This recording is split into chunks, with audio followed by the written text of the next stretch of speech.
And now it's time for your viewer comments.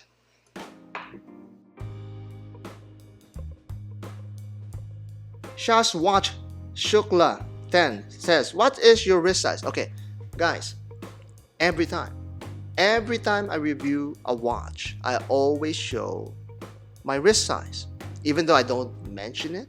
Sometimes I think that you need me to mention it to you, but guys, that's the whole point of this channel, that I show you stuff. I point the obvious to you.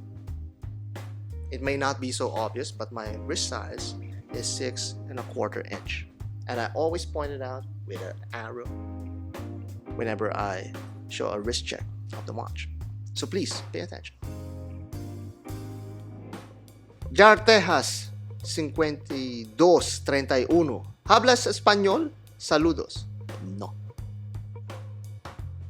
Martin from Belgium asks, is the established Holy Trinity, Patek Philippe, Vacheron, Constantin, Audemars Piguet, still the Holy Trinity? They all thrive based on the popularity and hype of the models like the Nautilus, Royal Oak, and Overseas. But are they still truly the leading trio in the business? Well, let's approach it in a number of ways. If you call it leading, you can define leading in many different areas. You can are they leading in popularity, leading in heritage, leading in prices? Actually, I cannot really support that naming convention of Holy Trinity, because one, I don't know who came up with it. No, there's no institution that came up with the phrase the Holy Trinity of watches. In a way, that is actually better, because it's not an institution introduced it, but a whole collection of people, which is the watch enthusiasts, that came up and accepted that these three brands are the Holy Trinity. However, if we go and approach that kind of argument, that very same argument can go against these three brands, because there are a number of people that don't consider them as the Trinity. Me, for example, I don't really I would rather, let's just say it, I would rather put Lange and Söhne ahead of AP. Of course, it's not as hyped as the others are, but I think that's more fitting for the quality. I mean, I do prefer the Lange and Söhne to the AP, just because of the design and the direction that they have as a brand. They might not have the heritage nor the impact like an AP Royal Oak, but I feel that they have much more to offer when it comes to horology than AP. And that's my opinion. Of course, who am I? I'm a G-Shock enthusiast looking into these horological wonders and the Holy Trinity, but that's my opinion.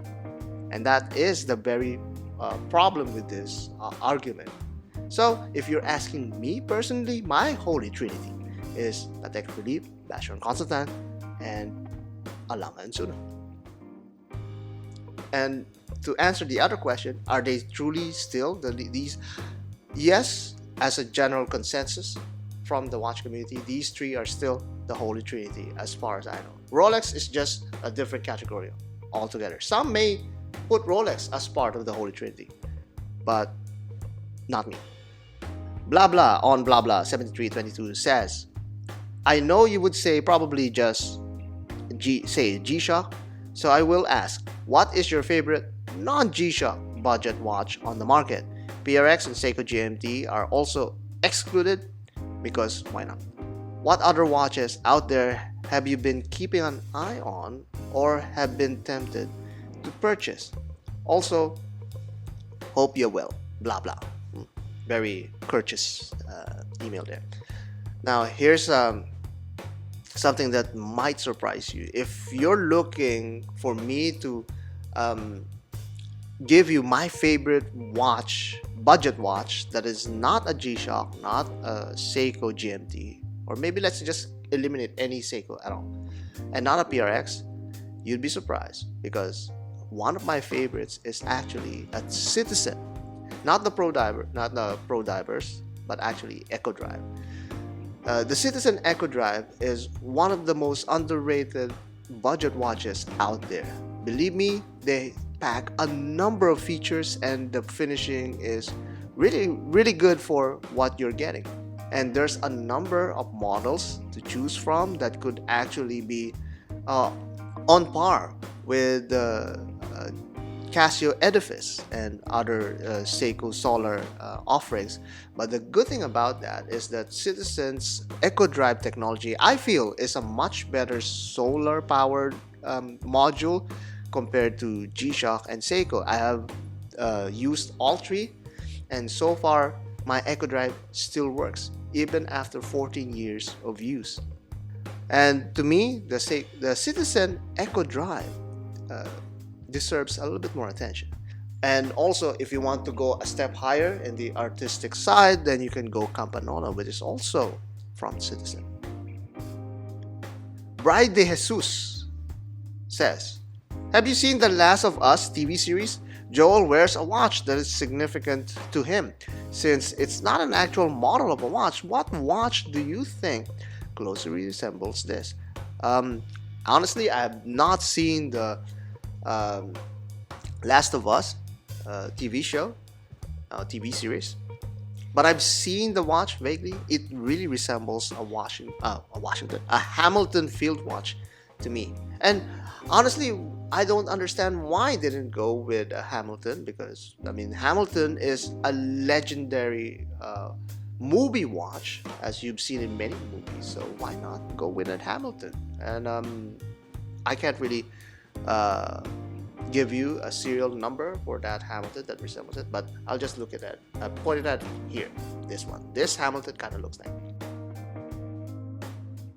Always Takes asks, do you think swapping out the crystal on a Casio Duro is worth the possible loss of a water resistance?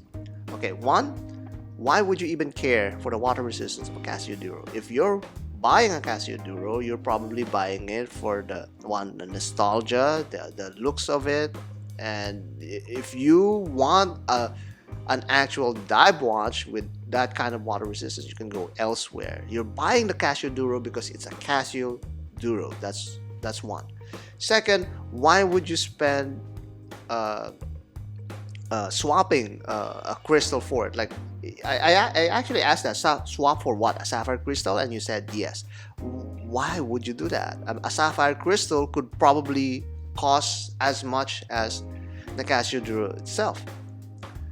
But you mean, my gut feeling is no, don't swap, because Casio Duro is a Casio Duro as its own. I know that you may want the fun or the enjoyment of modding the Casio Duro, then that's something else. If that is what you want, then go ahead, swap it. And nobody's gonna judge you for that. And honestly, it just kind of makes it a little bit cooler. You know, I'm a modder myself.